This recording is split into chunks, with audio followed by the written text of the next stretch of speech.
Whenever you see a trig function of an angle plus an angle or an angle minus an angle, I would always start by expanding using the sum and difference formulas. Here are the sum and difference formulas. One thing to note, when you have cosine of a plus b, it's actually a minus when you expand it, and when you have cosine of a minus b, it's actually a plus when you expand it.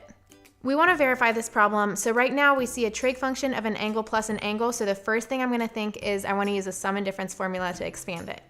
We have cosine of an angle plus an angle. So looking back at all the formulas, this is the one that has cosine of an angle plus an angle.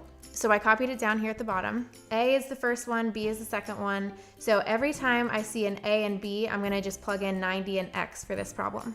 At 90 degrees, you can look at the unit circle or a cosine graph. Cosine of 90 is 0.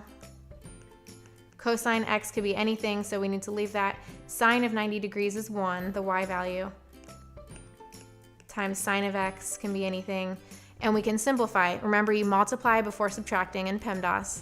So 0 times cosine is 0, minus 1 times sine x is just sine x. 0 minus sine x is negative sine x. So the left side equaled the right. For a tangent of 105 degrees, we don't know exactly what that is by looking at the unit circle or graph, but we can break 105 into two different angles that either add or subtract to 105, and then we can use a sum and difference formula. So you can just do that by guessing and checking. But it'll end up being tangent of 45 plus 60. 45 plus 60 is 105. And now we can use a sum and difference formula. So it's tangent of an angle plus an angle, so that's tangent of A plus B, which ends up being all of this. But every time we see an A, we can plug in 45, and B is 60. And the tangent of 45, y divided by x, you're gonna get 1. And at 60 degrees, y divided by x will give you radical 3. So every time we see tangent of 45, we know that the tangent of 45 is 1. Plus tangent of 60 is radical 3. And now remember PEMDAS, you have to multiply before subtracting, so you can't do 1 minus 1 yet. 1 minus 1 times radical 3 is radical 3. Now, depending if you need to rationalize to simplify it further, you can multiply by 1 plus radical 3, the conjugate, which is the same thing as the denominator, but changing the middle sign to get rid of the square root in the denominator.